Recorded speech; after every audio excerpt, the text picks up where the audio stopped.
Imagine Florence, Italy, in the 1500s. The Renaissance is in full bloom, art and culture are flourishing, and at the center of it all is one family, the Medici.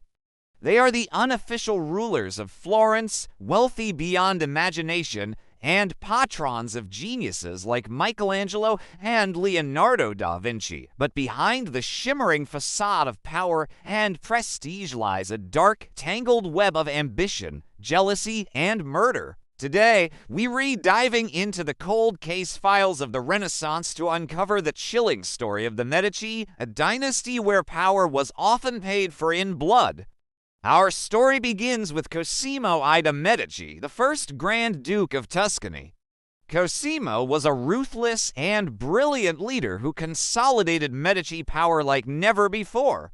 He had a large family with his wife, Eleonora of Toledo, and his hopes for the future rested on his sons. His eldest, Francesco, was the heir. His second son, Giovanni, was made a cardinal at just 17.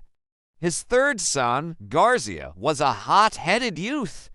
These three brothers, destined for greatness, would instead become the heart of a tragedy that haunted the family for generations. The year is 1562. The Medici family is on a hunting trip near the coast, a supposed getaway from the pressures of court life. But this trip would end in disaster. First, the 19-year-old Cardinal Giovanni falls gravely ill with a raging fever. Days later, he's dead. The official cause, malaria, a common and deadly disease at the time. The family is devastated. But just a few days after Giovanni's death, his 16-year-old brother, Garzia, also falls sick with the exact same symptoms.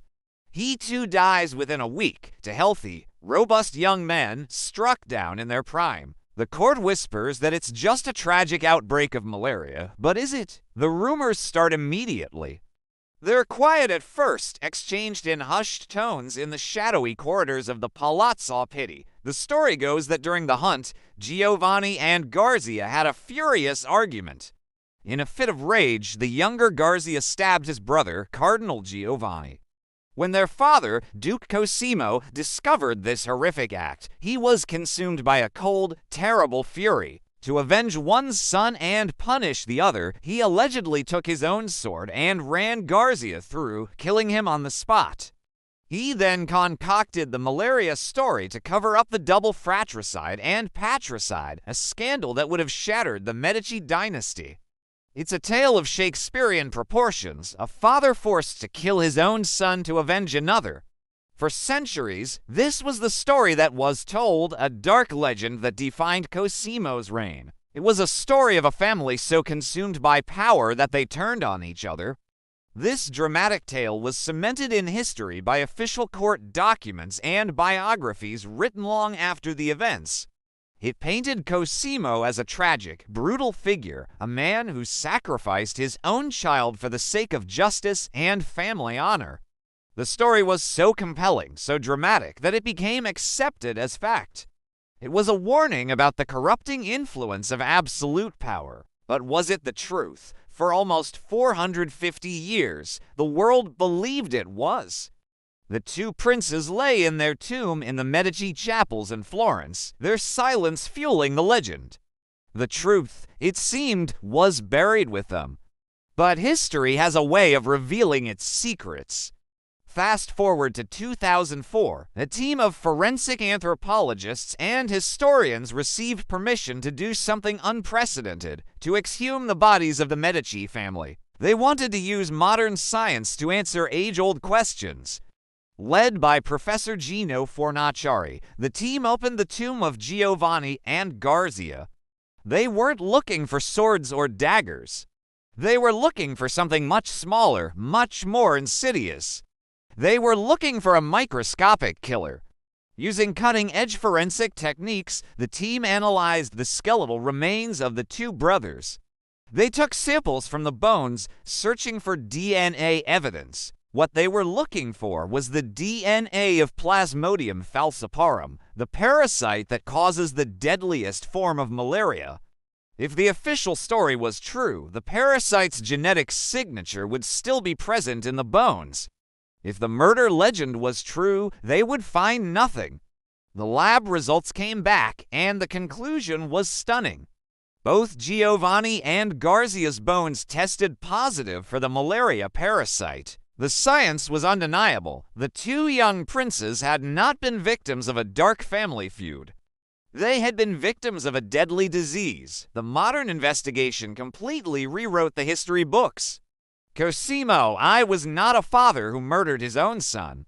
He was a grieving parent who lost two children within a week to a terrible illness. So, where did the murder story come from? Historians now believe it was a smear campaign, propaganda created by the Medici's political enemies. Florence was a city of rival families and factions, all vying for power.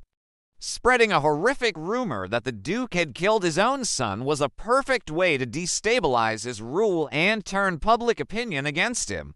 These rivals, likely hiding in exile, wrote anonymous letters and documents detailing the fictional murder, and these documents were later mistaken for genuine historical accounts. It was the 16th century equivalent of fake news, a calculated political attack that stained a family's reputation for centuries.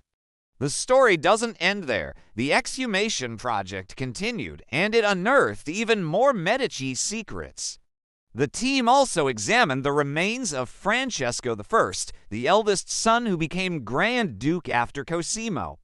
Francesco and his second wife, Bianca Capella, died within hours of each other in 1587. The official cause of death was, once again, malaria, but rumors had always swirled that they were poisoned, likely by Francesco's own brother, Cardinal Ferdinando, who was next in line for the throne.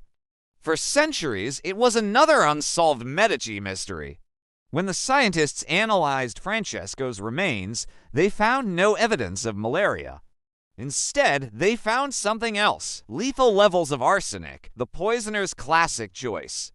It was a slow, agonizing death, disguised to look like a natural illness. The evidence pointed directly at Ferdinando, who conveniently took the throne and ruled for years. He had the motive, the means, and the opportunity. In the world of the Medici, if you couldn't inherit power, you took it. This discovery confirmed that while the story of Giovanni and Garzia's murder was false, the threat of assassination within the family was very real. The Medici court was a viper's nest, and even the Grand Duke himself wasn't safe from his own blood. The Medici murders, both real and imagined, teach us a powerful lesson. They show us how easily history can be manipulated.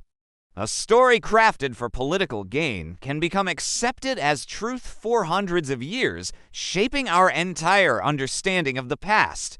But they also show us the incredible power of science to cut through the legends and find the truth, even centuries later. The tale of the Medici is more than just a historical drama. It's a story of power, family, betrayal, and the desperate search for truth. It reminds us that behind every great dynasty and every golden age, there are often dark secrets waiting to be discovered. Thanks so much for joining me on this journey back to Renaissance Florence. If you're fascinated by how modern science can solve ancient mysteries, hit that like button and subscribe for more deep dives into history's greatest secrets. Let me know in the comments which historical cold case you'd like me to investigate next. See you in the next video.